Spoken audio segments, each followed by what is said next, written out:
Oke, bismillahirrahmanirrahim. Kita masuk kepada konten ketiga, konten terakhir tentang materi bahasa Arab ekonomi. Sebagaimana memperkenankan Islam terhadap kepemilikan khusus, Islam memberikan seperti itu pula proyek-proyek kepemilikan umum dan memperkenankan pada pribadi. Dan keberadaan di setiap apa yang dapat mewujudkan manfaat secara umum bagi umumnya manusia berupa pelayanan seperti layanan jalan raya, fasilitas umum, dan pelayanan umum lainnya. Begitu juga Islam memperkenankan mengalihkan kepemilikan pribadi kepada kepemilikan umum ketika adanya hal itu bermanfaat bagi umumnya manusia. Karena kemaslahatan masyarakat di dalam Islam lebih tinggi urusannya daripada apapun kepentingan individu. Menjadi jelas bagi kita dari segala apa yang telah lalu, keagungan atau kebesaran ekonomi Islam yang bertumpu atas keadilan dan sikap moderat.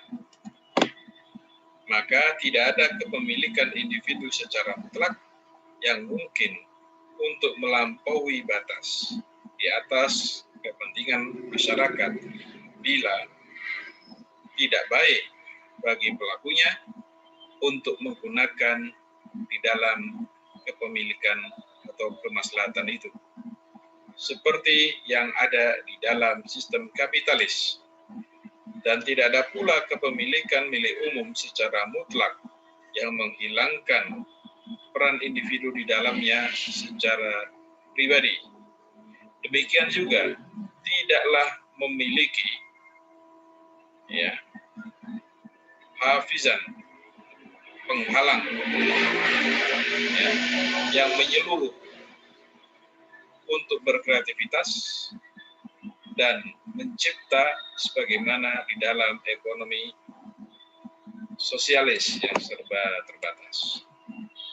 Berikutnya al-hurriyah al-muqayyadah, kemerdekaan atau kebebasan yang ada batasnya. Kemerdekaan di dalam Islam atau kebebasan di dalam Islam adalah kebebasan yang terikat atau terbatas. Kebebasan yang diberikan yang selaras dengan tanggung jawab di hadapan masyarakat yang kita hidup di dalamnya. Dan itu terkait dengan sejauh mana kebebasan individu terhadap kemaslahatan masyarakat. Maka tidak mungkin untuk menjadi penyebab kebebasan ini terhadap apapun bahaya bagi jalinan masyarakat. Maka di antara hak pedagang untuk meraih keuntungan, akan tetapi bukan dari haknya pedagang untuk menimbun barang. Di antara haknya pemilik pekerja adalah menentukan batas upah, akan tetapi tidaklah dari haknya pemilik usaha untuk bersikap zalim terhadap para pekerja atau tidak menghargai usaha mereka. Maka kebebasan di dalam Islam, sebagaimana kita bicarakan tentangnya di dalam kebebasan memiliki, dipersyaratkan dengan tidak terjadinya bahaya atas orang lain atau masyarakat secara global, dan keberadaan kemerdekaan yang cerdas, yang punya tujuan yang mulus. Demikian pula itu berbeda ekonomi Islam terhadap sistem sosialis yang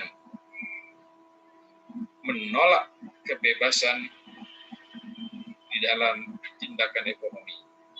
Hal itu karena Islam adalah agama yang moderat dan agama yang lurus. Keadilan sosial. Keadilan sosial bagian dari paling pentingnya pusat-pusat ekonomi Islam. Karena Islam dianggap keadilan, kesamaan di dalam hak-hak dan kewajiban yang merupakan bagian dari paling pentingnya pilar-pilar cinta dan kasih sayang atau kasih dan cinta dan penghormatan di antara individu-individunya. Dan tidak didapati di sana batas keadilan sosial. Maka wajib atas individu untuk tolong-menolong. Maka orang yang berilmu membantu terhadap orang yang kurang darinya dari segi keilmuan. Demikian pula orang yang kaya membantu orang-orang yang fakir. Dan berkasih sayang orang yang kuat atau mengasihi orang yang kuat atas orang yang lemah. Di antara paling menonjolnya bentuk-bentuk keadilan sosial di dalam Islam adalah adanya zakat. Maka zakat keberadaannya sebagai pilar yang ketiga dari pilar-pilar Islam mewajibkan atau menentukan kepada orang-orang fakir adanya hak yang diketahui dari harta-harta orang kaya yang sempurna untuk diberikan harta itu bagi mereka dengan bentuk yang layak, yang dapat menjaga kemurahan atau kehormatan mereka, dapat membantu mereka atas mengatur urusan hidup mereka. Demikian pula sedekah yang telah ditinggalkan oleh Islam atau yang telah diwariskan oleh Islam terhadap adanya kebebasan. Di dalamnya sedekah, yang Islam telah mewariskan kebebasan di dalamnya bagi orang Muslim di dalam menentukan kadar sedekah dan menentukan waktu sedekah. Dengan sedekah akan bertambah harta. Demikian pula Islam mengajak kepada keadilan di dalam distribusi atau pembagian pemasukan di antara individu dan mengharamkan adanya menimbun hingga tidak menumpuk harta-harta itu di tangan sekelompok kecil dari orang-orang kaya sehingga semakin luas rongga-rongga atau jarak dengan orang-orang fakir. Bahkan wajib untuk menjamin adanya distribusi atau pembagian terhadap sumber daya kehidupan yang mulia dan kemaslahatan umum bagi masyarakat yang penuh cinta kasih di antara orang-orang Muslim. Kesimpulannya, pada akhirnya disebutkan bahwa ekonomi Islam adalah sistem ekonomi Islam yang terdiri dari himpunan-himpunan atau sekumpulan-sekumpulan dari aturan-aturan dan nilai-nilai dan standar-standar perilaku yang mengatur kehidupan ekonomi dan memberikan fondasi sistem ini pada hubungan-hubungan produksi di dalam masyarakat Islam. Dan Islam tidak menggambarkan sistem ekonomi tertentu saja, akan tetapi Islam menghimpun segala unsur-unsur dan dasar dan pedoman-pedoman dasar yang membentuk filosofi dasar bagi sistem atau bagi ekonomi. Sebagaimana Islam menghimpun pedoman-pedoman standar di dalam kedudukan yang pertama di dalam ekonomi dan keuangan.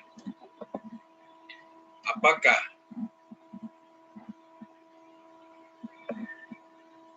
memberikan investasi di dalam produk-produk investasi Islam, artinya apakah dapat tumbuh berkembang di dalam produk-produk investasi Islam? Apakah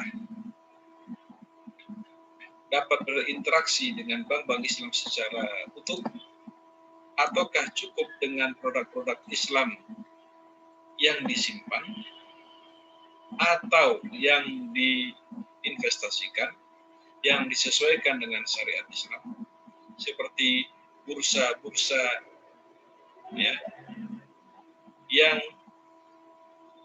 diminati oleh keinginanmu, maka syarikna ra'yak, maka ikutlah bersama kami dengan pendapat tamat selesai.